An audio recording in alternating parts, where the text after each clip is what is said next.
Supporters et supportrices des Verts, bonjour ou bonsoir. Bienvenue dans cet avant-match pour aborder toute l'actualité autour du déplacement de l'AS Saint-Étienne à Metz dans le cadre de la 14e journée de Ligue 2.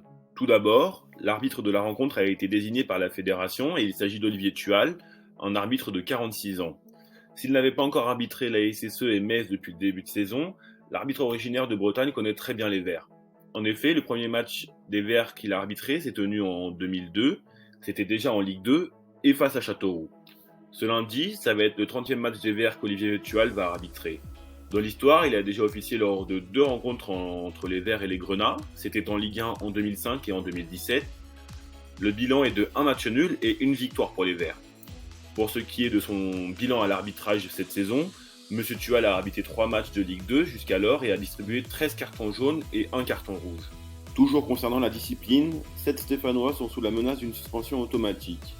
Avec la règle interdisant de recevoir 3 cartons jaunes en 10 matchs, Bakayoko, Pintor, Petro, Giraudon, Wadji et Monconduit ne devront pas être avertis par Olivier Thual, sous peine de manquer le match de reprise de la Ligue 2 après la Coupe du Monde, le 26 décembre à Annecy. De son côté, Jean-Philippe Crasso est sous la menace d'une sanction d'un match avec sursis et devra être vigilant lors des 7 prochains matchs. La préfecture de Moselle a décidé de limiter à 500 supporters le parquage stéphanois.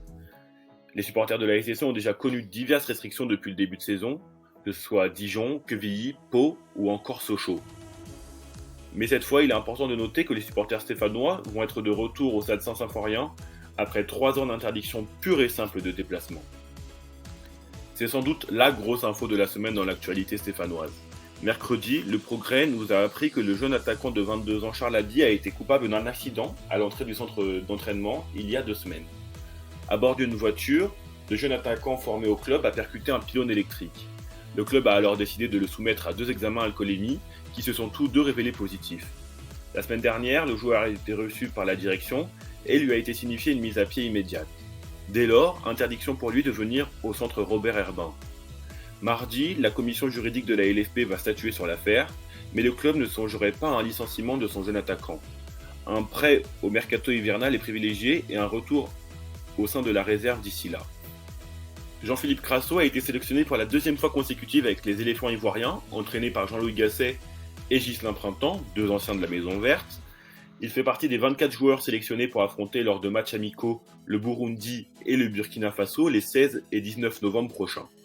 Auteur d'un bon stage lors de sa dernière convocation, JP s'est donné le droit donc de poursuivre l'aventure avec la sélection ivoirienne. Mais replongeons-nous dans l'avant-match de Metz-Saint-Étienne. Ce samedi, Laurent Batles s'est présenté en conférence de presse et a fait un point sur l'effectif. Alors qu'Aymen Mouefek a été malade une bonne partie de la semaine, le coach stéphanois a annoncé que le joueur était incertain. Anthony Briançon, lui, est indisponible et est préservé pour la réception de Rodez samedi. Thomas Monconduit souffre lui du mollet et sera absent jusqu'à la trêve internationale, comme le jeune milieu Antoine Gauthier, souffrant toujours du dos, précisément d'une vertèbre, et qui doit rester au repos. Du côté messin, le coach Bologna a annoncé que l'attaquant international géorgien Georges Mikotadze, blessé en Coupe de France contre Ramon Létape, est bien apte pour la réception de Saint-Étienne. Le défenseur Sofiane Alacouche lui aussi sera bien présent, contrairement à Youssef Maziz, trop juste, et aux blessés longue durée Amadou et Kayar. Pour finir, le groupe de Laurent Batles a été dévoilé ce dimanche soir. Le coach stéphanois a décidé de convoquer un 3e gardien en la personne de Boubacar Fall. Le jeune gardien sénégalais est convoqué pour la première fois de la saison avec les pros. Seydou Sow, Djibril Othman et Aymen Aiki sont absents du groupe. Ils ont joué ce dimanche avec la réserve et ont perdu. Anthony Briançon et Thomas Monconduit sont aussi absents, tout comme Mouefek. Du côté des retours, Abdoulaye Bakayoko retrouve le groupe, comme Benjamin Bouchouari, Mathieu Cafaro, Michael Nadé et Jean-Philippe Crasso. Voilà, c'est la fin de cet avant-match. Nous espérons qu'il vous aura plu.